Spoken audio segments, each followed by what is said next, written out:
காலையில் வாய்ப்பூட்டு கேட்டு உள்ளே போனவங்க மாலையில் தங்களோட மனுவை தாங்களே தூக்கிட்டு வெளியே வந்துட்டாங்க. இது ஒரு உதாரணத்தோட சொல்கிறேன். ஒரு மாணவன் வந்து எக்ஸாம் ஹாலுக்கு போகிறான், கொஸ்டின் பேப்பரே படிக்கவே இல்லை, ஸ்ட்ரெயிட்டாக ஆன்சர் எழுத ஆரம்பிச்சிட்டானா மதிப்பெண் என்ன வரும்? முட்டை. அதுதான் இன்றைக்கி நடந்தது. கட்சியோட தலைவர் ஒரு நாட்டில் இருக்கார், எதிர்கட்சி தலைவராக இருக்கிறவர் இன்னொரு நாட்டில் இருக்கிறார். இங்கே கோட்டாக கட்சியோட பேர் நாறிக்கிட்டு இருக்கு. கொள்கை சண்டை இருக்கட்டும், ஆனால் துயரத்துக்கும் நிவாரணத்துக்கும் நடுவில் நிற்கிறது அது அரசியல் இல்லை. உறவுகளால் நான், உறவுகளுக்காக நான். உங்கள் சிபி நவீன். அனைவருக்கும் இனிய மாலை வணக்கம். இன்றைக்கி சுப்ரீம் கோர்ட்டில் ஒரு காட்சி நடந்துச்சுங்க. ஒரு பக்கம் இந்திய அளவில் பேர் போன மூத்த வக்கீல்கள், இன்னொரு பக்கம் நீதிபதிகள். நடுவில் வந்து திமுக போட்ட ஒரு மனு. விசாரணை ஆரம்பித்த சில நிமிஷத்துலேயே நீதிபதிகள் சொல்லியிருக்காங்க, இந்த மனுவை நீங்களே வாபஸ் வாங்குறது தான் உங்களுக்கு நல்லது அப்படின்னு. ஸோ யோசித்து பாருங்கள், கேஸ் போட்டவங்களை பார்த்து இது உங்களுக்கு தான் ஆபத்து, எடுத்துகிட்டு போங்கன்னு நீதிமன்றம் சொல்லுதுன்னா அந்த மனு எந்த அளவுக்கு இருந்திருக்கணும்? ரைட்டு. இன்றைக்கி அரசியல் மேடையில் அந்த முழு கதை கோர்ட்டில் என்ன நடந்தது, எஃப்ஐஆரில் என்ன இருக்குது, திமுக எங்கே நிற்குது, வரிசையாக ஆதாரத்தோட உங்களுக்காக ஒரு சின்ன வேண்டுகோள் உறவுகளே. இன்னைய எபிசோடை ஸ்கிப் பண்ணாமல் முழுசாக பாருங்கள். ஒவ்வொரு பகுதியிலையும் ஒரு ஆதாரம் இருக்குது. எங்கேயாவது போர் அடிச்சிச்சுன்னா கமெண்ட்டில் சொல்லுங்கள், நாங்கள் திருத்திக்கிறோம். இது உங்களுடைய சேனல். முதல்ல நடந்தது அப்படியே சொல்கிறேன். திமுக அமைப்பு செயலாளர் RS பாரதி சுப்ரீம் கோர்ட்டில் ஒரு மனு போட்டிருந்தார். அதில் 3 கோரிக்கை இருந்தது. ஒன்று, அமைச்சர் ஆதவ் அர்ஜுனா கரூர் விஷயமாக பேசினது தவறு. இனிமேல் முதல்வர் விஜய், அமைச்சர்கள் ஆனந்த், நிர்மல்குமார், ஆதவ் யாருமே இந்த வழக்கை பற்றி பேசக்கூடாது, வாயை பூட்டு போடணும் அப்படின்னு ஒரு கோரிக்கை வச்சார். 2, ஜூலை 10ஆம் தேதி முதல்வர் கரூர் போகிறாரு, பாதிக்கப்பட்ட 41 குடும்பங்களையும் சந்திக்கிறாரு, அந்த பயணத்துக்கே தடை போடணும் அப்படின்னு. 3, அந்த குடும்பங்களுக்கு அரசு அறிவிச்சிருக்க 10 லட்சம் ரூபாய் கருணை தொகை, அரசு வேலை, இதையெல்லாம் சிபிஐ விசாரிக்கணும் அப்படின்னு. இந்த 3ஐயும் ஒரு நிமிஷம் மனசில் வச்சு பாருங்கள். ஒரு மாநிலத்தோட முதலமைச்சர் தன்னோட மாநிலத்துக்குள்ளே துயரத்தில் இருக்க குடும்பங்களை போய் பார்க்குறதுக்கு தடை கேட்டிருக்காங்க. இது தேர்தல் பிரச்சாரம் இல்லை, அரசியல் கூட்டமும் இல்லை உறவுகளே. 41 குடும்பங்களுக்கு ஆறுதல் சொல்கிற ஒரு பயணம். கரெக்டாக அதை தடுக்கணும்னு இந்தியாவோட உச்ச நீதிமன்றம் வரைக்கும் போயிருக்காங்க. எப்படின்னா, ஸோ ஓகே ரைட். நீதிபதிகள் வந்து பார்த்திங்க அப்படின்னா KV விஸ்வநாதன், ஆலோக் ஆராதே அமர்வை இந்த மனுவை வந்து கையில் எடுத்ததும் என்ன சொன்னாங்க தெரியுமா? வரிசையாக சொல்கிறேன் கேளுங்க. இது எல்லாமே நீதிமன்றத்தில் பேசப்பட்டதாக வெளிவந்த செய்திகள். முதல் வரி, அரசியல் களத்தில் போட வேண்டிய சண்டையை நீதிமன்றத்துக்கு கொண்டு வந்திருக்கீங்க, அரசியல் மேடையில் பேச வேண்டியதுக்கு நீதிமன்றத்தை பயன்படுத்த பார்க்குறீங்க, இதை ஏற்றுக்கொள்ள முடியாது.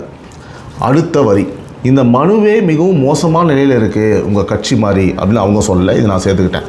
இதை விசாரணைக்கு எடுத்தால் பாதிப்பு உங்கள் தரப்புக்கு தான் அதிகம் அப்படின்னு சொல்லியிருக்காங்க. அதனால் நீங்களே வாபஸ் பெறுவது தான் நல்லது. இதெல்லாம் கோர்ட்டில் தான் சொன்னாங்க. ஓகேவா? அடுத்து அப்புறம் வந்தது தான் இன்றைய நாளோட மிக முக்கியமான கேள்வி. இந்த வழக்கோட எஃப்ஐஆரில் முதலமைச்சர் விஜய் பேரே இல்லையே, அப்புறம் எதுக்கு அவர் பேரை உங்கள் மனுவில் சேர்த்தீங்க அப்படின்னு சொல்லியிருக்காங்க. ஸோ இந்த ஒரு கேள்விக்கு திமுக தரப்பில் பதிலே கிடையாது. கடைசியில் என்ன ஆச்சு? திமுக வக்கீலை எழுந்து மனுவை திரும்ப பெறுகிறோம்னு சொல்லிட்டார். ஸோ நீதிபதி அதை பதிவு பண்ணி மனுவை தள்ளுபடி செஞ்சிட்டார். காலையில் வாய்ப்பூட்டு கேட்டு உள்ளே போனவங்க மாலையில் தங்களோட மனுவை தாங்களே தூக்கிட்டு வெளியே வந்துட்டாங்க. இதுதான் இன்றைக்கி நடந்தது. ஸோ இப்போது அந்த எஃப்ஐஆர் பக்கம் வருவோம். ஏன்னா நீதிபதி கேட்ட கேள்வியோட முழு எடையும் இங்கே தான் இருக்குது. இப்போது அந்த எஃப்ஐஆர் பக்கம் வருவோம். ஏன்னா நீதிபதி கேட்ட கேள்வியோட முழு எடை வந்து இங்கே தான் இருக்குது. கரூர் நகர காவல் நிலையம் எஃப்ஐஆர் எண் 855 2025, தேதி வந்து பார்த்திங்கன்னா 2025 செப்டம்பர் 27 இரவு 9:45 வந்து பார்த்திங்கன்னா இந்த சம்பவம் நடந்த அன்றைக்கே பதிவான எஃப்ஐஆர். ஸோ இது அந்த எஃப்ஐஆர் காப்பி தான். அதுவும் யார் ஆட்சியில்னு கேட்டிங்கன்னா அன்னைக்கு இருந்த திமுக ஆட்சியில். சரிங்களா? ஸோ அவங்களோட காவல்துறை, அவங்களோட இன்ஸ்பெக்டர் தானாக முன் வந்து பதிவு செஞ்ச வழக்கு இது. எப்படி அதையும் நீங்கள் புரிஞ்சுக்கணும் உறவுகளே. அந்த எஃப்ஐஆரில் குற்றம் சாட்டப்பட்டவங்க யார் பார்த்தீங்கன்னா, ஒன்று வந்து ஃபஸ்ட்டு மதியழகன், அவர் வந்து தாவேகா கரூர் மாவட்ட செயலாளர். 2 வந்து பார்த்திங்கன்னா புஷி ஆனந்த், அவர் வந்து நம்மளுடைய மாநில பொதுச் செயலாளர். 3 வந்து CTR நிர்மல்குமார், மாநில இணை செயலாளர். இப்போவும் அவங்க தான் கட்சியில். ஸோ அப்புறம் மற்றும் தாவேகா நிர்வாகிகள் பலர், ஏன்னா யாரெல்லாம் சேர்த்துக்கலாம் இல்லையா, அப்படி. ஸோ முடிஞ்சது. இந்த பட்டியலில் விஜய் அவர்களுடைய பேர் இருக்கா? நானும் தேடி பார்த்துட்டேன், எங்கேயுமே அவரோட பேர் வந்து எங்கேயுமே இந்த எஃப்ஐஆர் முழுக்க எங்கேயுமே கிடையாது. ஓகேங்களா? ஸோ இது எழுதினது தாவேக்கா இல்லை, நானும் இல்லை. திமுக ஆட்சி காலத்தில் காவல்துறை அவங்களே எழுதின ஆவணத்தில் இல்லாத பேரை அவங்க கட்சியை நீங்கள் சுப்ரீம் கோர்ட்டு மனுவில் சேர்த்துருக்காங்க. அதுதான் நீதிபதி கேட்டார், ஏன் சேர்த்தீங்க? இதுக்கு ஒரே ஒரு விளக்கம் தான் இருக்க முடியும். மனு போடுறதுக்கு முன்னாடி அவங்க அந்த எஃப்ஐஆரை ஒரு தடவை கூட முழுசாக படிக்கலை. இது ஒரு உதாரணத்தோட சொல்கிறேன். ஒரு மாணவன் வந்து எக்ஸாம் ஹாலுக்கு போகிறான், கொஸ்டின் பேப்பரே படிக்கவே இல்லை, ஸ்ட்ரெயிட்டாக ஆன்சர் எழுத ஆரம்பிச்சிட்டானா மதிப்பெண் என்ன வரும்? முட்டை. அதுதான் இன்றைக்கி நடந்தது. கேஸோட கொஸ்டின் பேப்பர் எஃப்ஐஆர், அதை படிக்காமல் சுப்ரீம் கோர்ட்டு போயிருக்காங்க. இந்த அளவில் வந்து பேர் போன சீனியர் வக்கீல்கள் லட்சக்கணக்கில் ஃபீஸு, ஆனால் எஃப்ஐஆர் கூட சரியாக படிக்காமல் கோர்ட்டில் ஒன்றுமே தெரியாமல் நின்றுருக்காங்க. இது அரசியல் இல்லை, இது திமுகவோட அபத்தம். எப்படி அபத்தம்? செப்டம்பர் 27 பதிவான எஃப்ஐஆர் இன்றைக்கி ஜூலை 7, 9 மாதம் கையில் இருந்திருக்கு. 9 மாதத்தில் ஒரு 4 பக்க ஆவணத்தை கூட அவங்களால படிக்க முடியாமல் போச்சு. அவ்வளோ பிஸியாக நீங்களாம். Right, okay. இப்போ கொஞ்சம் பின்னாடி போவோம். ஏன்னா இது இன்றைக்கி மட்டும் நடந்த விஷயம் இல்லை. இதே கோர்ட்டில் இதே கரூர் விஷயத்தில் இதுக்கு முன்னாடியும் இப்படியே நடந்திருக்கு. அப்பவும் ஒரு மனு, அப்பவும் விசாரணையில் நீதிபதிகள் கேள்வி கேட்டாங்க. பாதிக்கப்பட்ட குடும்பங்களுக்கு உதவி கொடுக்கறது எப்படி சாட்சியத்தை கலைக்கும் அப்படின்னு நீதிமன்றம் கேட்டதும் நிலைமை வந்து புரிஞ்சு அந்த மனுவும் பின்னாடி போச்சு. அவ்வளோதான், முடிஞ்சு. ஒரே வழக்கு, ஒரே கோர்ட்டு, 2 தடவையும் ஒரே முடிவு தான். ஸோ ஓடுன்ட்டாங்க எடுத்துகிட்டு. யோசிச்சு பாருங்கள், 5 வருஷம் ஆட்சி பண்ண ஒரு கட்சி, இதுக்கு முன்னாடியும் பண்ணியிருக்குது. 75 வருஷம் பாரம்பரியம்னு சொல்லிக்கிற கட்சி, அந்த கட்சிக்கு ஒரு அடிப்படை விஷயம் தெரில. ஒரு மாநில முதல்வர் தன் மாநிலத்தில் எங்கே வேணும்னாலும் போகலாம், மக்களை சந்திக்கலாம். இது வந்து சட்ட புத்தகத்தோட முதல் பக்கமுங்க. இது தெரியாமல் சுப்ரீம் கோர்ட் வரைக்கும் போயிருக்காங்க பாருங்கள். ஸோ இங்கே திமுக தரப்பை பார்த்து நேரடியாக ஒரு கேள்வி கேட்கணும். தேர்தலில் மக்கள் தீர்ப்பு கொடுத்தாச்சு. ஸோ நீங்கள் இப்போ எதிர்க்கட்சி, ஆனால் உங்கள் மனுவோட ஒவ்வொரு வரியும் இன்னும் ஆளுங்கட்சி மாதிரி எழுதப்பட்டிருக்கு. இவர் பேசக்கூடாது, அவர் போகக்கூடாது, இந்த அறிவிப்பை விசாரிக்கணும், அந்த அறிவிப்பை விசாரிக்கக்கூடாது. இதெல்லாம் வந்து ஒரு உத்தரவு போடுற ஒரு தோனி, புரியுதா உங்களுக்கு? ஒரு தோரணை. உத்தரவு போட்ட காலம் மே 10 முடிஞ்சு போச்சு. நீங்கள் தோத்துட்டீங்க, நீங்கள் மக்களால் நிராகரிக்கப்பட்டுட்டீங்க, நீங்கள் ஓரம் கட்டுப்பட்டு விட்டீர்கள். அவ்வளோதான். ஒரு தீண்டத்தகாதவங்க மாதிரி இப்போ மக்கள் பார்க்க ஆரம்பிச்சிட்டாங்க. அதான் அந்த முடிவு, குளத்தூர் முடிவும் உட்பட நான் சொல்கிறேன். அது இன்னும் மனசில் வந்து உங்களுக்கு உட்காரலையா, இல்லை இன்னும் புரிஞ்சுக்க மாட்டீங்களான்னு எனக்கு தெரியல. இன்னொரு பக்கம் பாருங்கள், இவ்வளவு நடந்துட்டு இருக்கும் போது அந்த கட்சி எங்கே இருக்குது? கட்சியோட தலைவர் ஒரு நாட்டில் இருக்கார், எதிர்கட்சி தலைவராக இருக்கிறவர் இன்னொரு நாட்டில் இருக்கிறார். இங்கே கோட்டாக கட்சியோட பேர் நாறிக்கிட்டு இருக்கு. செந்தில் பாலாஜியை ஆளையே காணோம். வேலூர் வந்து பார்த்திங்கன்னா சிங்கப்பூரில் இருக்காப்புல. கட்சி வந்து கோர்ட்டில் நிற்குது, தலைமை வெளிநாட்டில் நிற்குது. இதில் யாரை காப்பாற்றுகிறது எனக்கு புரியல.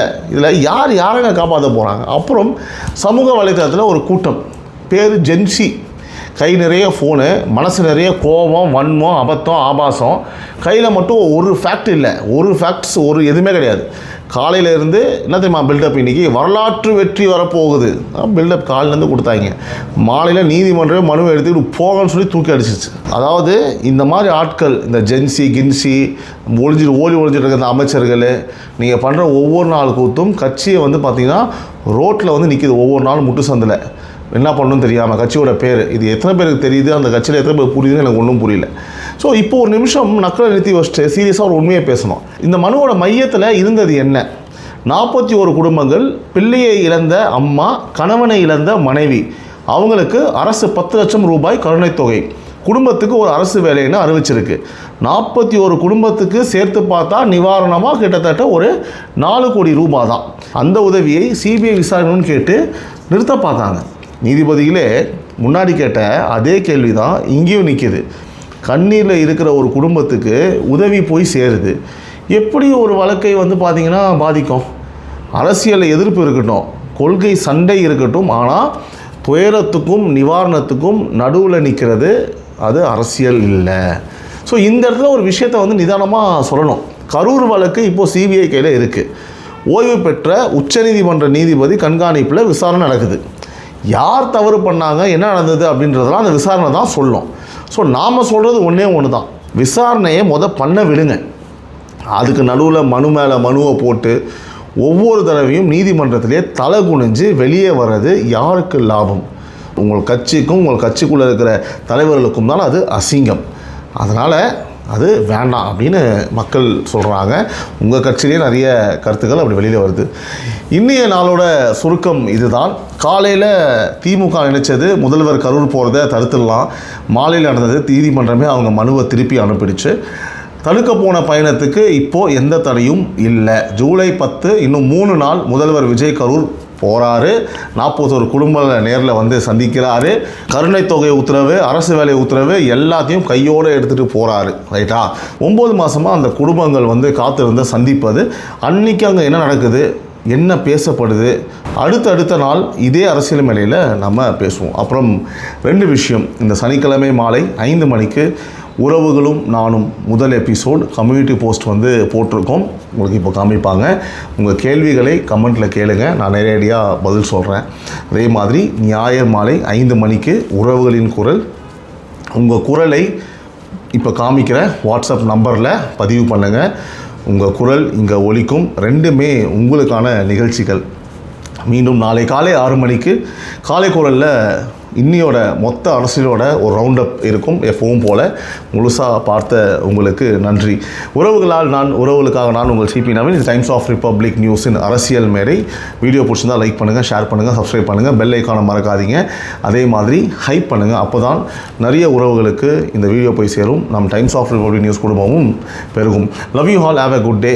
நன்றி, வணக்கம்.